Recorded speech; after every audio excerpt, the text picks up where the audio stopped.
Let's Mic News Wrap. Let's Mic News Wrap में अब सुनते हैं दिन भर की अहम खबरें सिर्फ 10 मिनट में। सबसे पहले सुर्खियां। ओमान बना भारत का गेटवे, खाड़ी क्षेत्र में भारत के उत्पादों के लिए खुला रास्ता। रोजगार कानून बदल गया, विकसित भारत गारंटी फॉर रोजगार एवं आजीविका मिशन लोकसभा में ध्वनिमत से पारित। केंद्रीय सड़क परिवहन एवं राजमार्ग मंत्री नितिन गडकरी ने कहा, सड़क हादसे में मदद करने वालों को मिलेंगे 25,000 रुपये। भारत और ओमान ने आज अपने आर्थिक संबंधों में नया युग शुरू किया है। दोनों देशों ने गुरुवार को व्यापक आर्थिक साझेदारी समझौते पर हस्ताक्षर किए। यह समझौता ओमान का अमेरिका के बाद पहला द्विपक्षीय व्यापार समझौता है। वित्तीय वर्ष 2024-25 में भारत और ओमान के बीच द्विपक्षीय व्यापार 10 अरब डॉलर से अधिक हो गया है। ओमान में करीब 7 लाख भारतीय रहते हैं जो सालाना लगभग 2 अरब डॉलर भारत भेजते हैं। यह समझौता इन आर्थिक और सामाजिक संबंधों को और मजबूत करेगा। इस समझौते के तहत ओमान ने भारतीय उत्पादों की 99.38% टैरिफ लाइनों को ड्यूटी फ्री कर दिया है। प्रमुख क्षेत्र जैसे रत्न आभूषण, कपड़ा, चमड़ा, जूते, फार्मा और ऑटो उत्पादों को पूर्ण शुल्क छूट मिलेगी। आयुष और पारंपरिक चिकित्सा क्षेत्र को भी पहली बार वैश्विक मान्यता मिली है। सेवाओं और पेशेवर आवाजाही में भी रियायतें दी गई हैं। भारतीय पेशेवर अब ओमान में आसानी से काम कर सकेंगे और कंपनियां आईटी, शिक्षा, स्वास्थ्य और ऑडियो विजुअल जैसे क्षेत्रों में 100% एफडीआई कर सकेंगी। संवेदनशील उत्पाद जैसे डेयरी, चाय, कॉफी और सोना चांदी को इस समझौते से बाहर रखा गया है। ओमान भारत का मध्य पूर्व और अफ्रीका में प्रवेश द्वार बनेगा और दोनों देश भविष्य में सामाजिक सुरक्षा समन्वय पर भी चर्चा करेंगे। इसके साथ ही प्रधानमंत्री नरेंद्र मोदी ने ओमान की राजधानी मस्कट में भारतीय समुदाय को संबोधित किया। उन्होंने कहा है कि हम एक परिवार की तरह एकत्रित हुए हैं और अपनी टीम इंडिया का जश्न मना रहे हैं। भारत की विविधता ही हमारी संस्कृति की सबसे बड़ी ताकत है। अपने देश को, अपनी टीम इंडिया को सेलिब्रेट कर रहे हैं। साथियों, भारत में हमारी डायवर्सिटी हमारी संस्कृति का मजबूत आधार है। हमारे लिए हर दिन एक नया रंग लेकर के आता है। विधेयक 2025 को लोकसभा में ध्वनिमत से पास कर दिया गया है। कृषि मंत्री शिवराज सिंह चौहान ने इस बिल को सदन में रखा था, जिसे मंजूरी मिल गई है। इस बिल पर सदन में 14 घंटे से ज्यादा चर्चा हुई, जिसमें 98 सांसदों ने हिस्सा लिया। इस दौरान विपक्ष की ओर से हंगामा जारी रहा और सदन की कार्यवाही को शुक्रवार तक के लिए स्थगित कर दिया गया है। शिवराज सिंह चौहान ने कहा है कि मनरेगा स्कीम भ्रष्टाचार का अड्डा बन गई थी। अब योजना में बदलाव होने से इसमें करप्शन को कम किया जा सकेगा। चौहान ने कांग्रेस पर हमला बोलते हुए कहा है कि कांग्रेस ने चुनावी फायदे के लिए मनरेगा में महात्मा गांधी जोड़ा।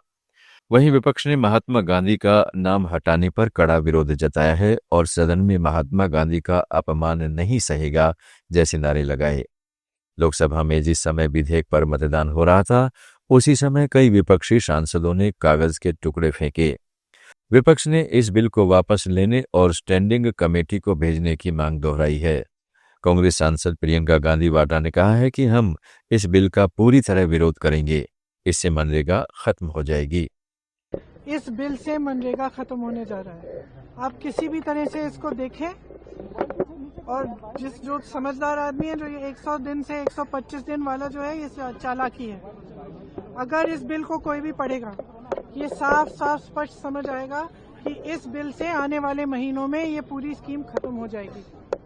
क्योंकि जैसे ही ये बोझ प्रदेश की सरकारों पर पड़ेगा कि इतना पैसा प्रदेश की सरकारों को देना है, वैसे ही आस्ते आस्ते ये स्कीम खत्म हो जाएगी। क्योंकि प्रदेश की सरकारों के पास इतना पैसा है नहीं, खास तौर से जो प्रदेश जिनमें सबसे ज्यादा स्कीम की जरूरत है, और ये सबसे गरीब से गरीब जो हिंदुस्तान। केंद्रीय सड़क परिवहन एवं राजमार्ग मंत्री नितिन गडकरी ने लोकसभा में सड़क हादसों को लेकर गंभीर चिंता जताई है। उन्होंने बताया कि देश में हर साल करीब 5 लाख सड़क दुर्घटनाएं होती हैं, जिनमें लगभग 1,80,000 लोगों की मौत हो जाती है। इनमें 67% मृतक 18 से 34 साल के युवा होते हैं। गडकरी ने ऐलान करते हुए कहा है कि सड़क हादसों में घायलों की मदद करने वालों को अब न पुलिस पूछताछ करेगी और न ही किसी कानूनी परेशानी का सामना करना पड़ेगा। ऐसे लोगों को 25,000 रुपए की आर्थिक सहायता भी दी जाएगी। ये जो एक्सीडेंट्स होते हैं उसमें अगर हम उनको मेडिकल हेल्प दे सकते हैं तो 50,000 लोगों की जान हम साल में बचा सकते हैं। और इसलिए सम्माननीय स्पीकर महोदय, हमने एक स्कीम तैयार की है, चालू भी हुई है। मैं आप सबका सहयोग मांगता हूं कि रोड पर एक्सीडेंट होता है तो लोगों को लगता है कि कोई लफड़े में पड़े, तो मैं उनसे अनुरोध करूंगा, आप कोई कार्रवाई नहीं होगी, पुलिस तकलीफ नहीं देगा, आप उस विक्टिम को उठाओ, हॉस्पिटल में पहुंचाओ और जो ये काम करेगा उसको हम राहवीर कहेंगे और उसको 25,000 रुपये का अवार्ड देंगे ताकि ये 50,000 लोगों की जान बचे। वहीं संसद के शीतकालीन सत्र की जहां सरकार और विपक्ष की तल्खी के बीच एक दिलचस्प और हल्का फुल्का दृश्य देखने को मिला।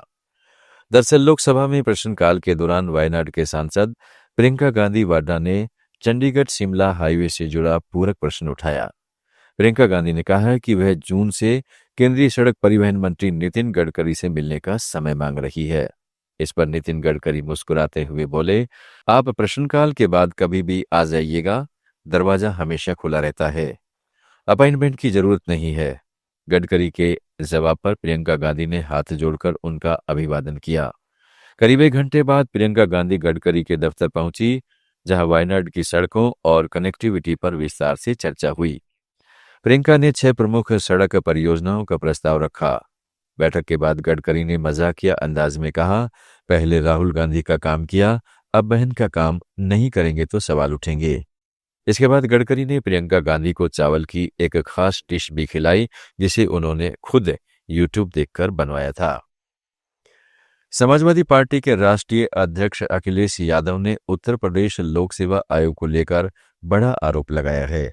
उन्होंने कहा है कि आयोग में जिस तरह के घोटाले हो रहे हैं उसका आम जनता अंदाजा भी नहीं लगा सकती। अखिलेश यादव ने कहा है कि भर्ती प्रक्रिया में पारदर्शिता खत्म हो चुकी है और युवाओं के भविष्य के साथ खिलवाड़ किया जा रहा है। बिहार के मुख्यमंत्री नीतीश कुमार द्वारा एक मुस्लिम महिला का हिजाब हटाने पर गिरिराज सिंह ने कहा है कि नीतीश कुमार ने कुछ भी गलत नहीं किया। उन्होंने सवाल उठाया कि अगर वे नियुक्ति पत्र दे रहे थे तो क्या हिजाब पहनकर नियुक्ति पत्र लेना उचित है।